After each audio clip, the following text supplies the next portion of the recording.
Mrs. Harrison, can you tell me what year it is? Dr. Rachel Morrison asked, her voice dripping with false concern as she held up 4 fingers in front of her own aunt's face. Lily Harrison, 80 years old with silver hair and eyes sharper than most people half her age, stared at those 4 fingers and made a choice that would change everything. She could answer correctly. She could prove right now that her mind was as clear as spring water. But instead, she looked confused, tilted her head, and whispered, "Is it 1987? Rachel's smile was quick. Too quick. Like she'd been waiting for exactly that answer. "It's 2024, Aunt Lily. You're off by quite a bit." She scribbled something on her clipboard, and Lily caught the satisfaction flickering across her niece's face. Sitting in that sterile neurologist's office in downtown Chicago, surrounded by diplomas that proved Rachel's credentials as a respected psychiatrist, Lily Harrison understood with perfect clarity that her own niece was trying to steal everything she had. The brownstone on Michigan Avenue that had been in their family for 60 years. The one Lily's late husband Thomas had worked 3 jobs to buy. The one worth close to $2 million in today's market. "My name is Lily Harrison, and 3 months ago I started noticing things. Small things that most people would miss. The way my niece Rachel would show up unannounced with medical journals about dementia. How she'd ask me the same question twice in one visit, then look disappointed when I answered correctly both times. The concerned phone calls to my daughter Sarah, Rachel's mother, suggesting that Mom seems to be slipping. But I wasn't slipping. I was watching. And what I saw terrified me. Aunt Lily, do you remember what you had for breakfast?" Rachel continued, her pen poised over the evaluation form like a weapon. Lily did remember. Steel-cut oatmeal with blueberries and honey, black coffee, 2 pieces of whole wheat toast. She remembered everything. The morning newspaper headline about the mayor's scandal. The call from her book club reminding her about Thursday's meeting. The email from her financial advisor about her investment portfolio. But Rachel needed her to forget. Rachel needed her confused, declining, incompetent. So Lily gave her what she wanted. "Breakfast?" Lily let her voice waver. I think I had... Did Sarah bring me something?" "Mom's been gone for 2 weeks, Aunt Lily. She's on that cruise, remember?" With Dad, Lily knew exactly where Sarah was. The Mediterranean cruise she'd been planning for a year. But she watched Rachel's eyes light up as she made another note. Another piece of evidence in whatever case she was building. The appointment had started innocuously enough. Rachel had insisted on driving her, claiming concern about Lily's recent episodes. Episodes that Lily had never experienced but that Rachel had apparently been documenting extensively to Sarah over the phone. "She left the stove on twice last week, Mom." Lie. Lily had never left the stove on in her life. "She called me at midnight asking if Dad was coming home." Lie. Thomas had been dead for 5 years, and Lily thought about him every day, but she knew exactly when he'd passed. "She forgot my name yesterday. Called me Susan." Lie. Susan was Rachel's sister who'd moved to Seattle. Lily had never confused them. Not once, but Sarah, busy with her own life, trusting her daughter the doctor, had believed every word. And now here they were, Rachel conducting what she called a preliminary cognitive assessment before referring Lily to a specialist. A specialist who would, no doubt, confirm everything Rachel wanted confirmed. "Let's try something else," Rachel said, pulling out a series of cards. "I'm going to show you some images and I want you to name them." The first card was a simple drawing of a house. Lily stared at it, letting her eyes unfocus slightly. "That's, building? Close enough. And this one?" A clock showing 3:15. A circle with numbers? Rachel's pen flew across the page. Lily could almost hear her niece's thoughts. "Perfect. Exactly what I needed." What Rachel didn't know was that Lily had found the papers. 2 weeks ago, while Rachel was in the bathroom during one of her concerned niece visits, Lily had seen the folder on the coffee table. Just for a second, before Rachel snatched it away. But a second was all Lily needed to see the letterhead. Petition for guardianship and conservatorship. That night, Lily had barely slept. She'd spent hours online researching, understanding what Rachel was planning. If Rachel could prove Lily was mentally incompetent, She could become her legal guardian, control her finances, make decisions about her property. And once that house was under Rachel's control, it would be sold before Sarah even knew what was happening. The next morning, Lily had made a decision. She would give Rachel exactly what she wanted. She would play confused, forgetful, declining. She would fail every test, forget every detail, stumble through every conversation. And while Rachel built her case, Lily would build hers. "One more question, Aunt Lily," Rachel said, her voice gentle in that way doctors use with children and the elderly. "Who is the current president?" Lily knew. Of course she knew. But she let her face scrunch up in concentration, let confusion cloud her features. "Is it Reagan?" Rachel closed her folder with barely concealed triumph. "That's okay, Aunt Lily. Don't worry. We're going to get you help." Help. What a beautiful word for theft. As they left the office, Rachel's hand on her elbow like she was fragile china, Lily shuffled slightly, played the part. But her mind was racing. She had maybe 3 months before Rachel would file that petition. 3 months to document every lie, every manipulation, every fraudulent claim. 3 months to prove that the only sick thing in this family was her niece's greed. And Lily Harrison, 80 years old with a mind like a steel trap and 5 decades of life experience that Rachel couldn't begin to imagine, was going to enjoy every single second of destroying the niece who dared to underestimate her.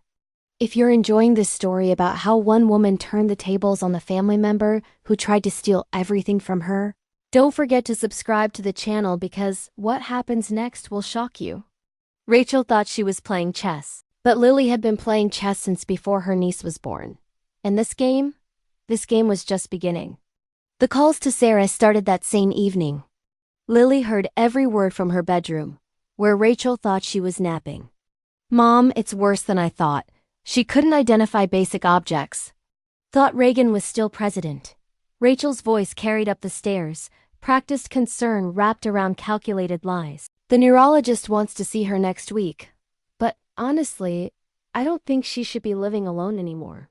What if she falls? What if she wanders off?" Lily sat perfectly still on her bed, her phone recording every syllable. The voice recorder app Sarah's grandson had taught her to use last Christmas.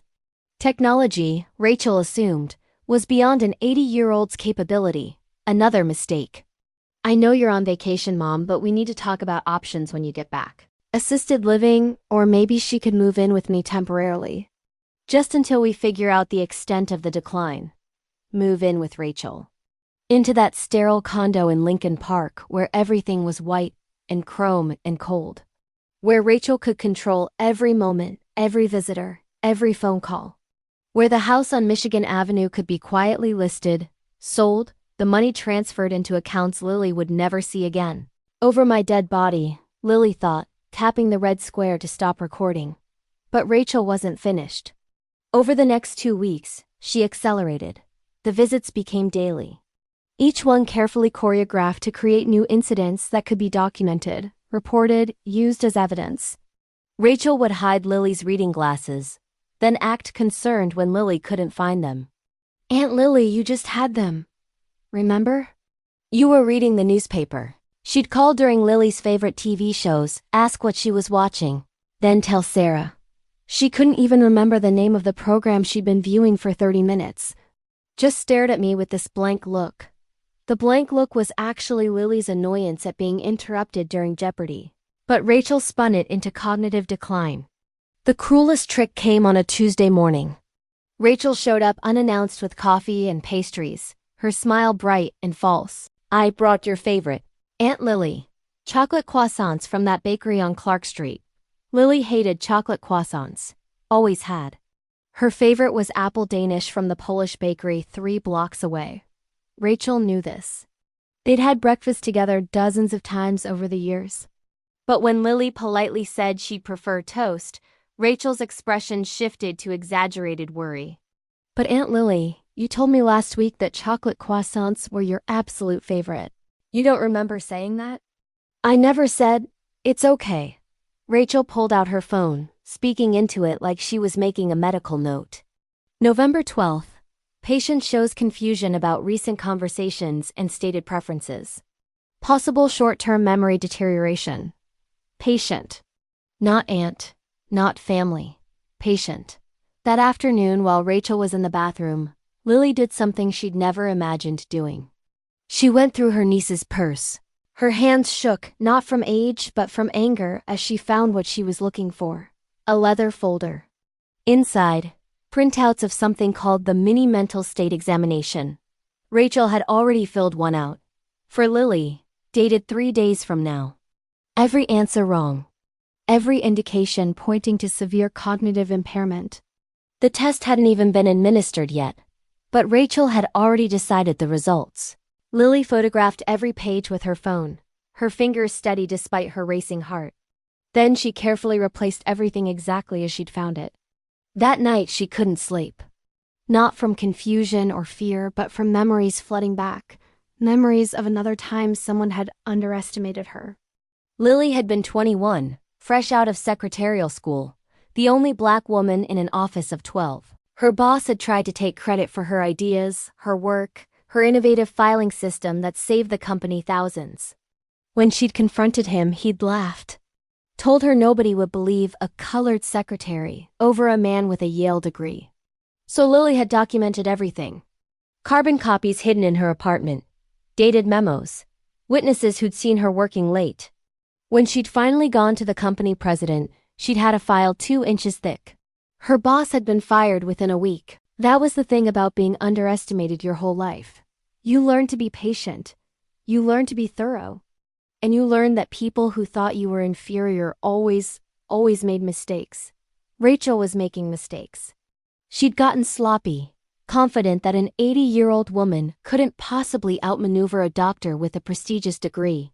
She left her laptop open when she took calls. She had loud conversations with someone named Marcus about expediting the guardianship process.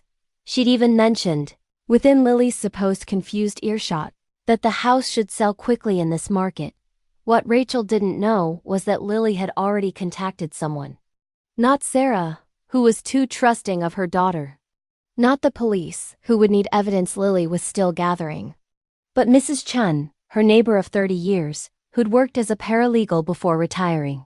"They're trying to steal your house," Mrs. Chun had said flatly after Lily showed her the photographs.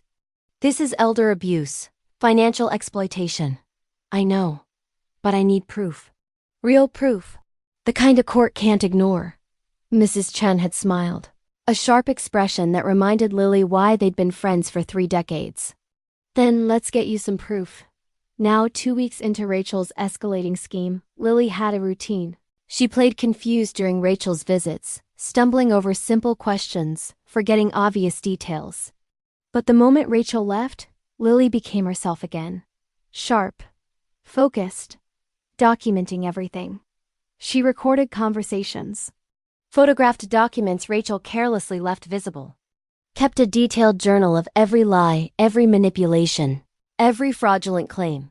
Mrs. Chen had even helped her set up a safety deposit box at the bank, where copies of everything went for safekeeping. "Your memory seems to be getting worse, Aunt Lily," Rachel said during one visit, her voice dripping with false sympathy.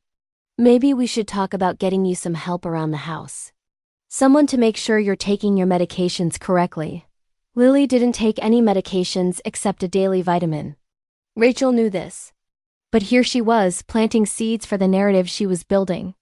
The confused old woman who couldn't even manage her own pills, who needed someone responsible to take over. Someone like Rachel. "That might be nice, dear," Lily said, letting her voice waver.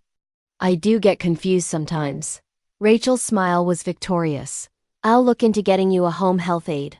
Someone who can check in daily. A spy Lily knew. Someone Rachel would hire to report back, to create even more documentation of Lily's supposed decline. But Lily had already thought of that too. Mrs. Chen's daughter-in-law ran a home health agency. When Rachel's aide showed up, there would be someone trustworthy watching the watcher. That evening, after Rachel left, Lily sat in her living room, the one Thomas had painted yellow because it was her favorite color. The one with photos on every wall of their 52 years together. Sarah as a baby. Rachel and her sister as children, before greed had poisoned one of them. The house was quiet except for the old grandfather clock in the hallway, the one that had belonged to Thomas's father. It had survived the Depression, 2 world wars, and 6 decades of family life.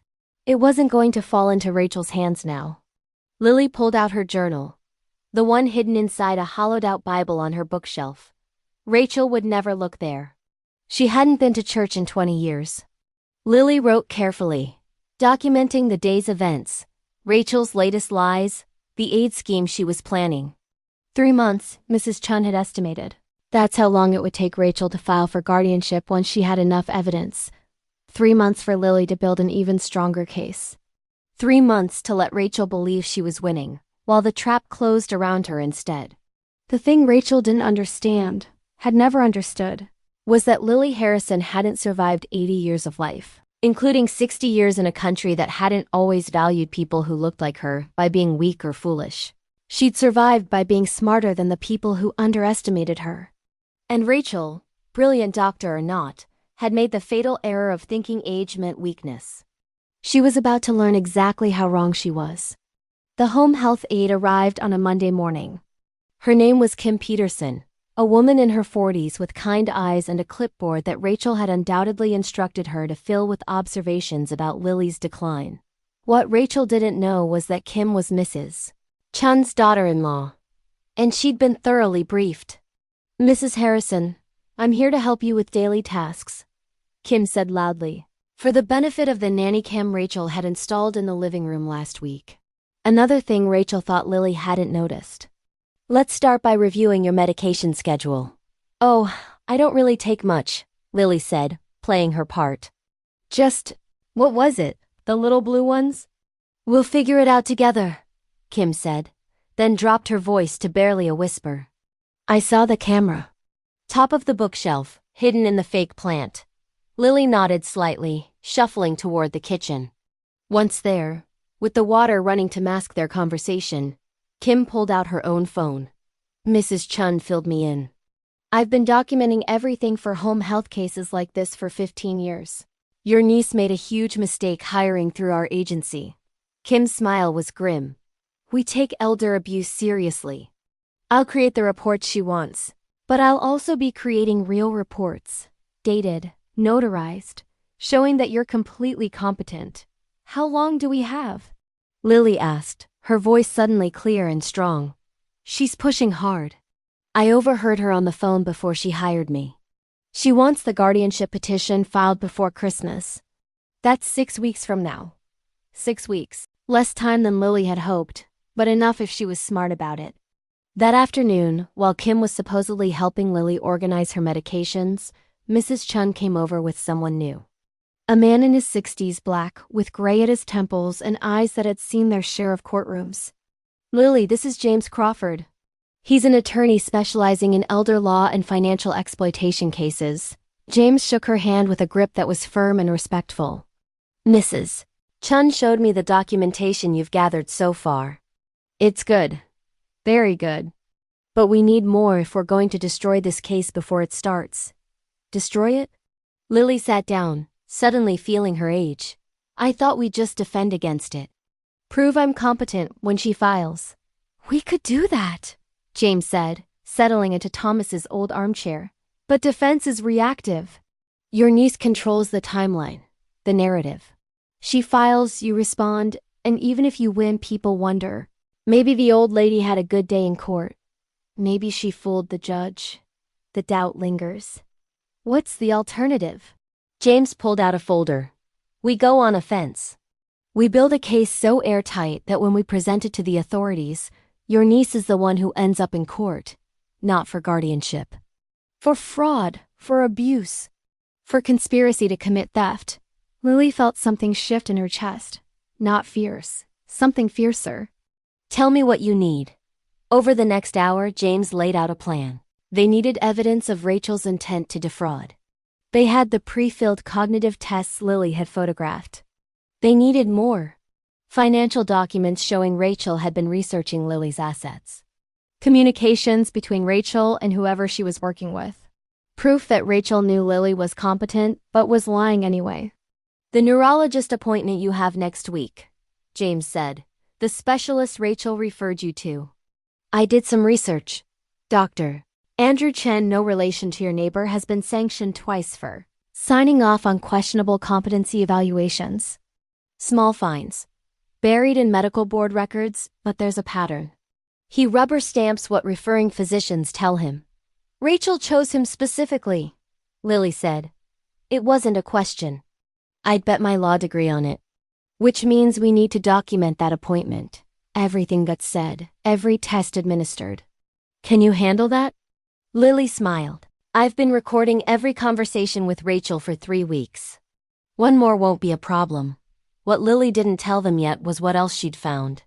Last week, during another of Rachel's visits, her niece had left her phone on the counter while she went to check something upstairs. Lily had exactly 90 seconds. She'd picked up the phone, no passcode, another mistake, and forwarded herself an email chain between Rachel and someone named Marcus Holloway. Marcus, it turned out, was a real estate developer.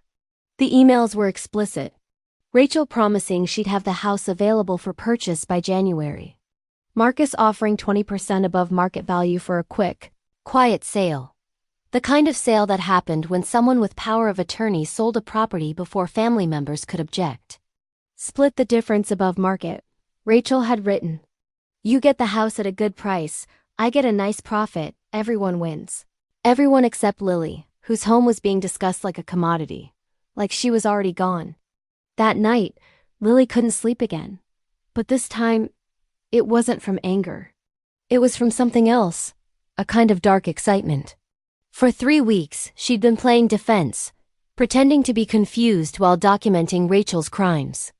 But now, with James and Kim and Mrs. Chen helping her, she was moving to offense. And she was going to enjoy it.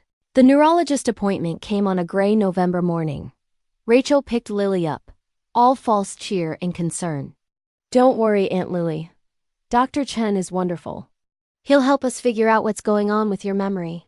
Dr. Chen's office was in a medical building downtown, all chrome and glass. His waiting room had expensive art on the walls and magazines nobody read. Lily shuffled in, playing her role. But her purse held a voice recorder that Kim had given her. Legal in Illinois for conversations you were part of. Admissible in court. Mrs. Harrison, I'm Dr. Chen. He was younger than Lily expected, maybe 50, with the kind of smooth bedside manner that came from medical school training. Dr. Morrison has filled me in on your symptoms. I understand you've been having some memory difficulties. Sometimes I forget things, Lily said, letting her voice quaver. What day is it? Rachel jumped in immediately. She's been declining rapidly, doctor. Last week she couldn't remember her own daughter's name. She's left the stove on multiple times. I'm worried about her safety living alone. Every word a lie.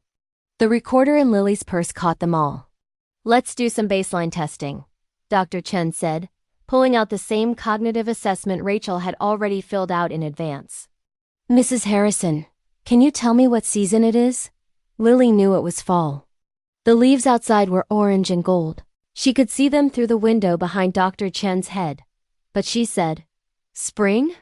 The flowers are blooming? Dr. Chen and Rachel exchanged a look. Satisfaction. Confirmation. Everything going according to plan. The tests continued. Lily failed each one. Couldn't draw a clock. Couldn't remember 3 words. Couldn't spell world backwards.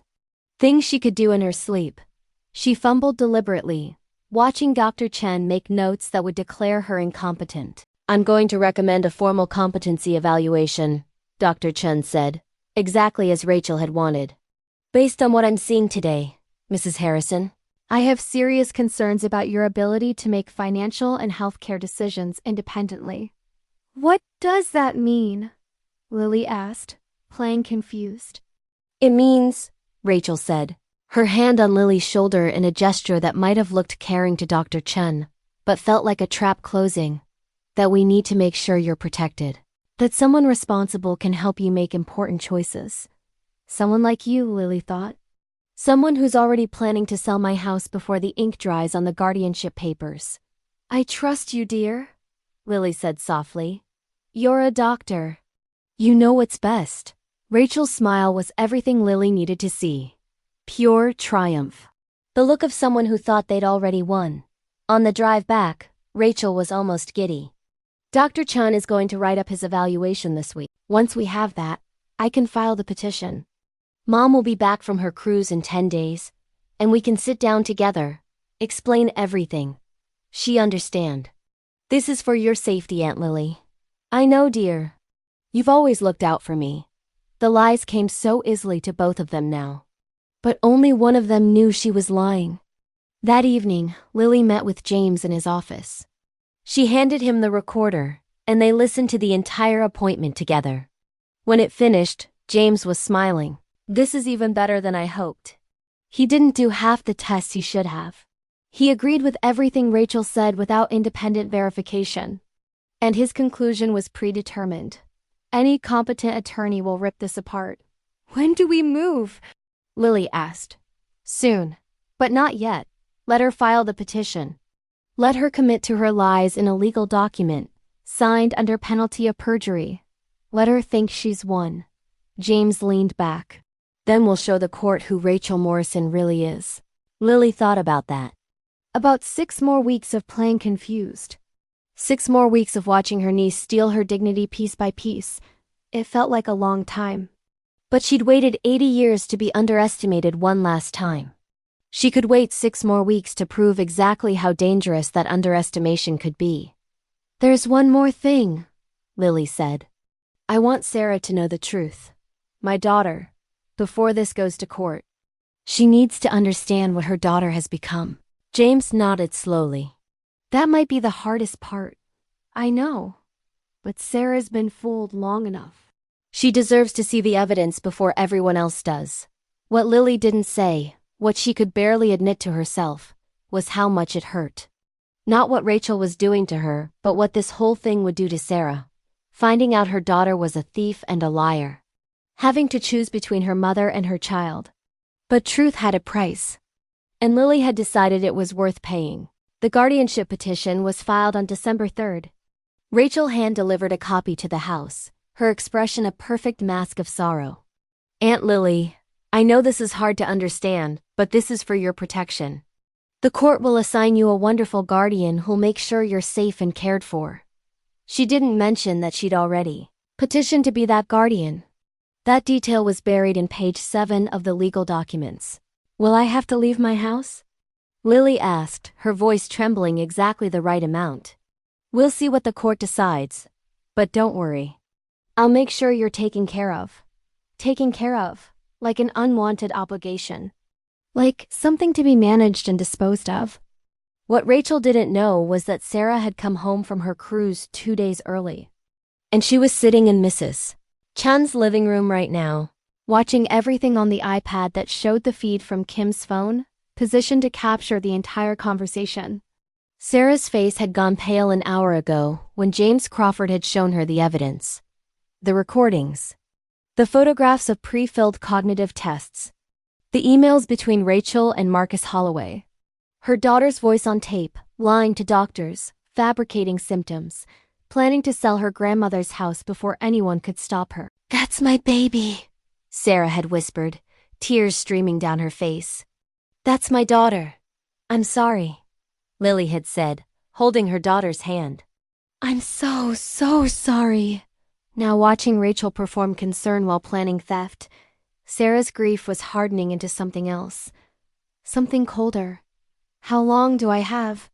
Lily asked Rachel, still playing her role. The hearing is in 3 weeks. December 23rd. Right before Christmas. Rachel squeezed Lily's hand. Try not to worry. Everything's going to work out.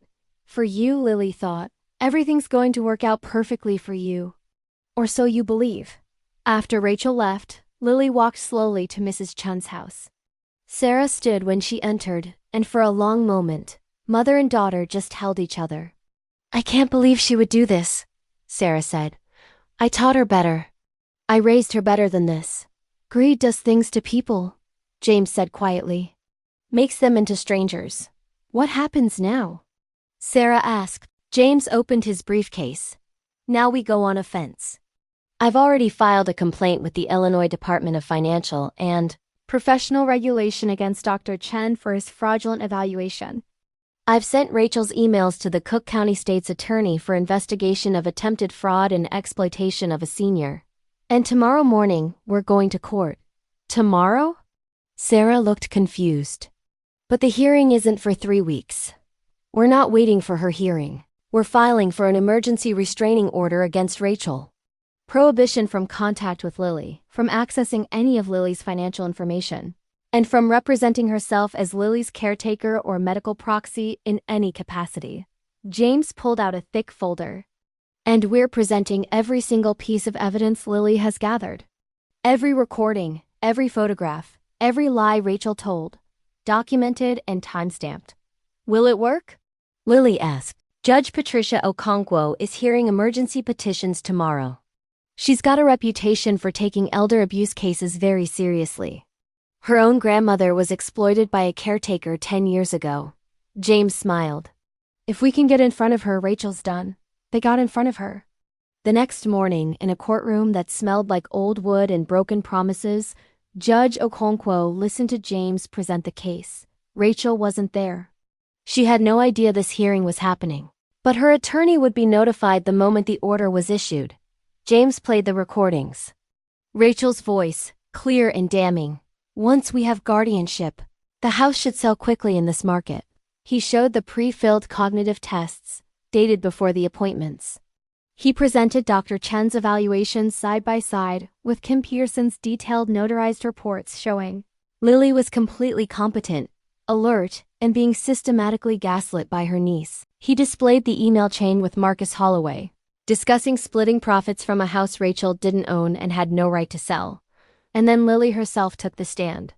Mrs. Harrison, Judge Okonkwo said, studying the 80-year-old woman in front of her. Can you tell me what year it is? It's 2024, Your Honor. December 4th, to be precise. You're wearing a blue suit today, and there's a coffee stain on the left sleeve that you tried to cover with your robe. Lily's voice was steady, clear, sharp. I can also tell you that my niece has been lying about my cognitive state for 3 months. Because she wants to steal my house and sell it to a developer for $2 million, splitting the profit above market value. Judge Okonkwo's eyebrows rose. And you've been pretending to be confused this entire time? Yes, Your Honor. I figured the best way to catch a thief was to let her think she'd already won. A slight smile crossed the judge's face. Mrs. Harrison, I'm going to ask you some questions. The same ones from a standard cognitive assessment. I want you to answer them honestly. Lily did. She drew a perfect clock showing 3:15. She spelled world backwards without hesitation. She remembered 3 random words after a 5-minute interval. She named the president, the date, the season, the city, the state. She was, as Kim Peterson's reports had stated, completely and thoroughly competent. Your Honor, James said, we're not just asking for a restraining order. We're asking that you refer this matter to the state's attorney for criminal prosecution. Dr. Rachel Morrison is a licensed psychiatrist who used her medical credentials to fabricate a diagnosis, to file false reports, and to attempt to defraud her own aunt out of a multi-million-dollar property. This is elder abuse. This is fraud. And this is a violation of medical ethics so egregious that her license should be revoked. Judge Okonkwo was quiet for a long moment. Then she said, "The emergency restraining order granted. Dr. Morrison is prohibited from any contact with Mrs. Harrison, direct or indirect. I'm also issuing an order freezing any petitions for guardianship pending investigation." She looked at her clerk. "Get the state's attorney's office on the phone. I want to speak to someone in their elder abuse division within the hour." Rachel found out 3 hours later when 2 police officers showed up at her condo with the restraining order and a notification that she was under investigation for fraud and elder exploitation. Lily wasn't there to see Rachel's face. But Mrs. Chun's son, who worked as a paralegal in the building where Rachel's office was located, reported that her screaming could be heard through the walls. "This is insane. My aunt has dementia. I have medical documentation from a doctor who's currently under investigation by the medical board," the officer said calmly. "And your aunt just spent an hour in front of a judge demonstrating perfect cognitive function." The moment Rachel, Understood, truly understood, that Lily had been pretending the entire time, that every confused answer and forgotten detail had been an act. She'd apparently gone silent. Then she'd called her lawyer. But it was too late. The evidence was already with the state's attorney. The medical board had already opened an investigation. And Dr. Andrew Chen, realizing his license was in jeopardy, had apparently started cooperating very quickly, admitting that Rachel had told him what diagnosis to give before he'd even met Lily. The news spread fast. By that evening, Rachel had been placed on administrative leave from the hospital where she worked. By the next morning, Marcus Holloway's emails were in the hands of the real estate fraud division. By the end of the week, Rachel's medical license was suspended pending investigation. Everything she'd worked for, gone, because she'd underestimated an 80-year-old woman. Sarah went to see Rachel once, against Lily's advice. She came back 3 hours later, her eyes red but her spine straight. She said you tricked her, Sarah told her mother. That you manipulated her into looking bad. That this is all a misunderstanding. Do you believe her? Lily asked quietly. Sarah pulled out her phone and played one of the recordings. Rachel's voice, cold and calculating. The old woman sitting on $2 million and pissing it away on property taxes. Once I have control, that money is mine. No, Sarah said, her voice breaking. I don't believe her. I believe what I heard with my own ears. She looked at her mother. I'm so sorry I didn't see it sooner. She's very good at lying, Lily said gently. She had me doubting myself, and I knew she was lying. What happens now? James, who'd been quietly present, spoke up. Now we wait for the state's attorney to decide whether to file criminal charges. Based on the evidence, I'd say it's likely. Fraud, attempted theft, elder abuse. She's looking at potential prison time. The week before Christmas, Rachel showed up at the house despite the restraining order. Mrs. Chung called the police immediately. But Lily, watching from her window, made a decision. She opened the door. Rachel looked terrible. Her hair was unwashed. Her clothes wrinkled. Her eyes wild. You destroyed my life, Rachel said, her voice shaking. Everything I worked for, gone. Because you couldn't just let me have what I deserved. What you deserved. Lily's voice was quiet but hard as stone. You deserved my house? My life? My dignity? I'm your family. That house should come to me eventually anyway.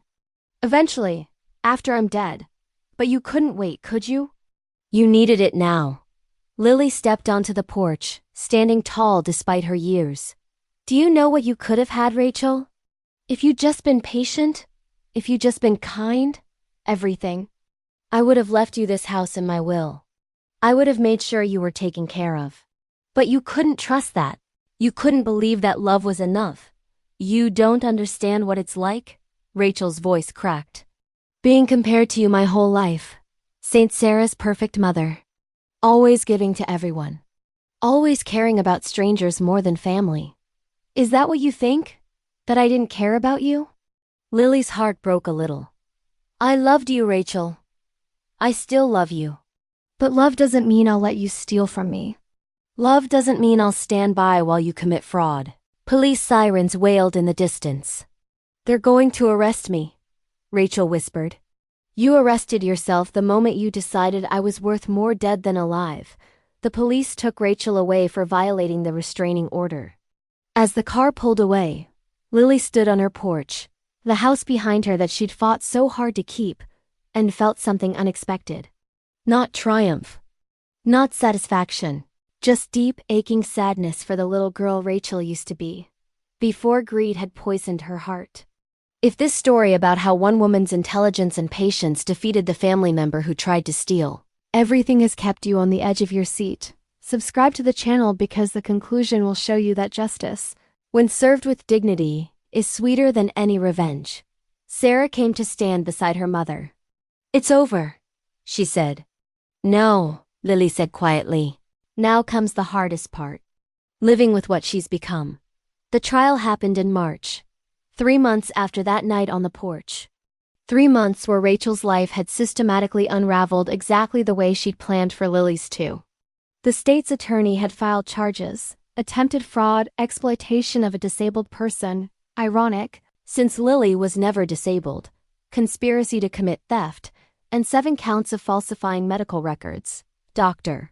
Andrew Chun had taken a plea deal, testifying against Rachel in exchange for a suspension instead of losing his license permanently.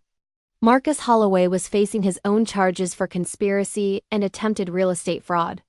Lily sat in the courtroom gallery with Sarah on one side and Mrs. Chen on the other, watching Rachel stand before a judge in a gray suit that looked too big on her. She'd lost weight. Her skin had a grayish tone. The confident, successful doctor who'd walked into Lily's house 6 months ago, planning to steal everything, was gone, replaced by this hollow-eyed stranger. The prosecutor laid out the case methodically. Played the recordings of Rachel lying to doctors, to her own mother, to anyone who would listen. Showed the pre-filled cognitive tests. Read aloud the emails where Rachel had discussed selling a house that wasn't hers and would never be hers. Rachel's attorney tried. Argued that there was no actual harm since the guardianship was never granted. Argued that Rachel had genuinely believed her aunt was declining. Argued for mercy based on Rachel's previously spotless record and respected career. The judge, the same Patricia Okonkwo who'd granted the emergency restraining order, listened without expression. Then she spoke. "Dr. Morrison, you are an educated woman, a medical professional, someone people trust with their most vulnerable moments. And you use that trust, that education, those credentials, to systematically gaslight your own aunt. An 80-year-old woman who loved you, who trusted you, who would have given you anything if you'd just asked instead of stealing." Rachel's shoulders shook. Whether from tears or anger, Lily couldn't tell. "You didn't just try to steal her house. You tried to steal her dignity, her autonomy, her very sense of self. You made her question her own mind. And you did it all for money." Judge Okonkwo's voice was hard. "I've seen a lot of elder abuse cases in this courtroom. But I've rarely seen one this calculated, this cruel." The sentence was 5 years in prison, with possibility of parole after 3. Rachel's medical license was permanently revoked. She would never practice medicine again. As the bailiff led Rachel away, she looked back once.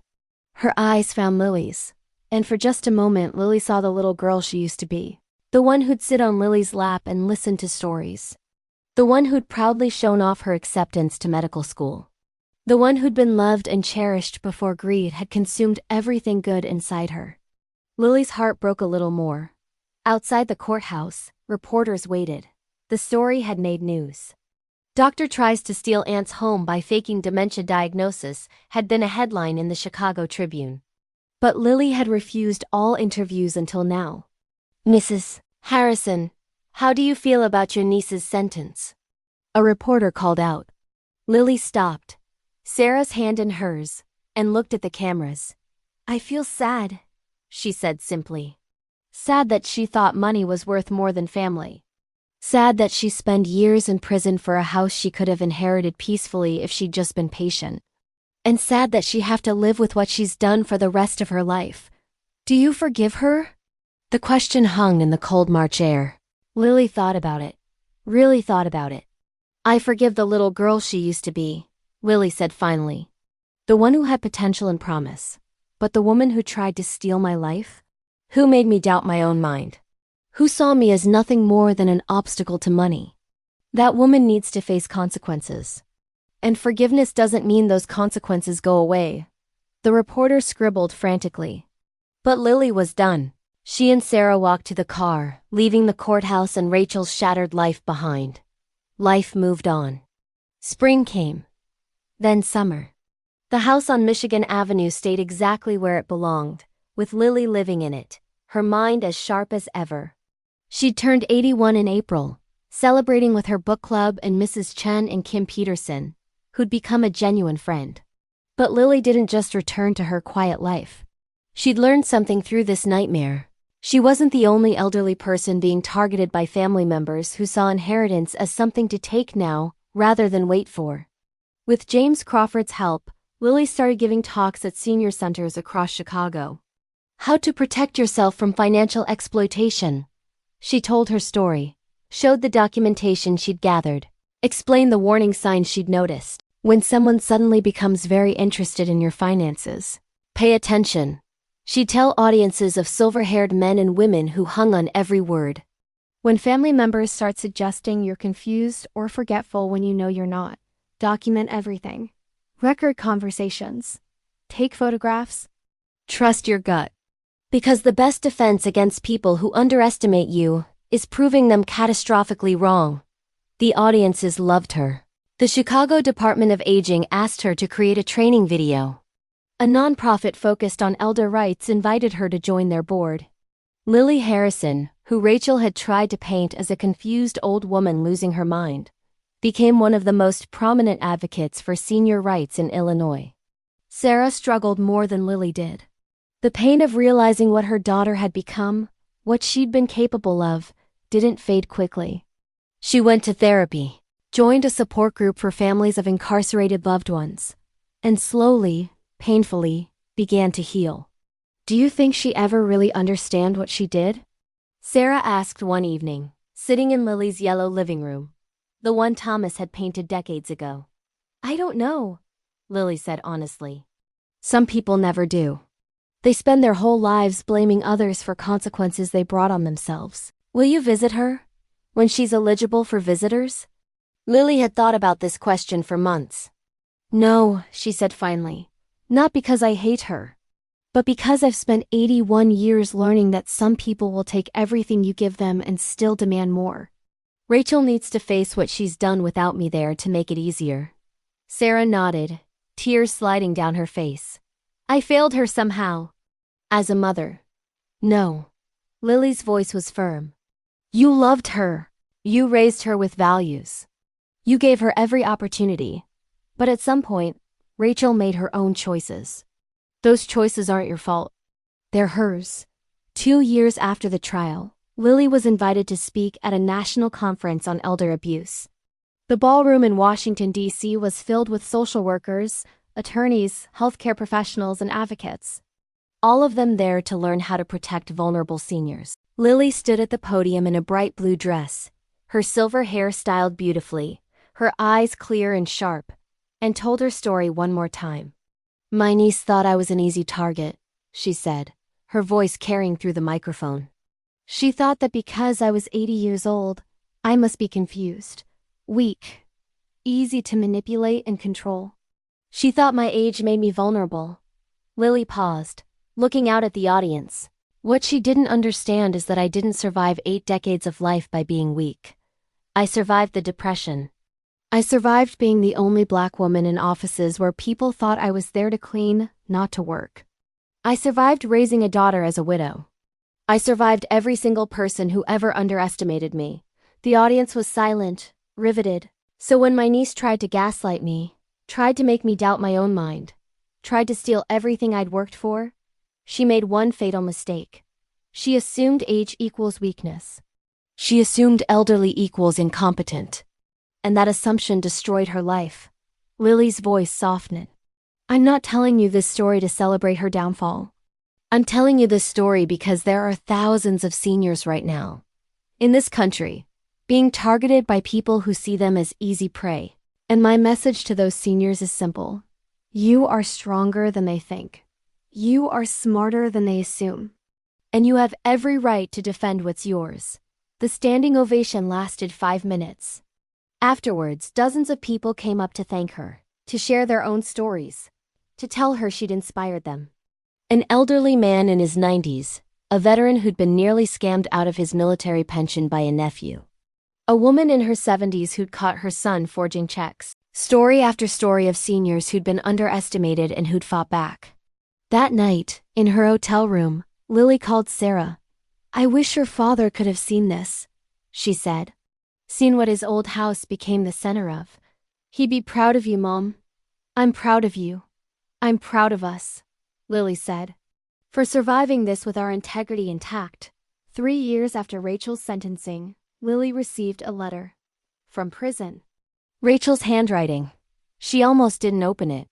But curiosity won. The letter was short. Aunt Lily, I don't expect forgiveness. I don't deserve it. But I want you to know that I understand now what I did. Not just the crime, but the cruelty of it. I made you doubt yourself. I tried to take your dignity. And I did it to someone who'd only ever loved me. I'll carry that for the rest of my life. I don't ask you to write back.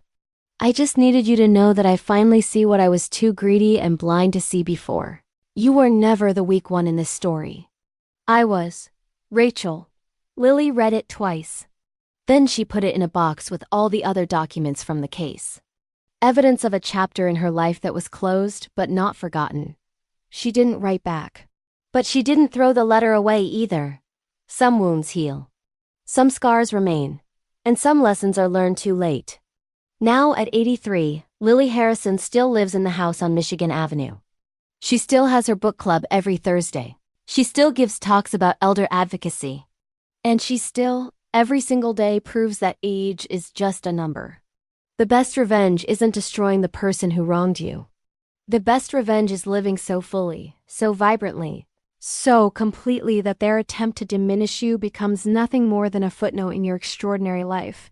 Rachel Morrison tried to steal Lily Harrison's house, her money, and her dignity. She ended up losing her freedom, her career, and her family instead. But Lily gained something Rachel could never take away. The absolute certainty that she was strong enough to face down anyone who underestimated her. And at 83 years old, with silver hair and sharp eyes, and a voice that commanded rooms full of people half her age, Lily Harrison had never been more powerful. The house still stands on Michigan Avenue. The yellow living room still glows in the afternoon sun, and Lily still sits in Thomas's old chair, reading her books and living her life and proving every single day that the biggest mistake anyone can make is assuming that age means weakness. So tell me, have you ever been underestimated because of your age, your background, or who people assumed you were? Share your story in the comments below. And if this story of how one woman turned the tables on family greed inspired you, subscribe to the channel. Because the world needs more stories about people who refuse to be victims, who fight back with intelligence instead of anger, and who prove that sometimes the quietest people are the most dangerous to cross. Lily Harrison taught her niece an expensive lesson. Don't underestimate your elders. They've survived this long for a reason, and that reason isn't luck. It's strength that people like Rachel will never understand until it's far too late.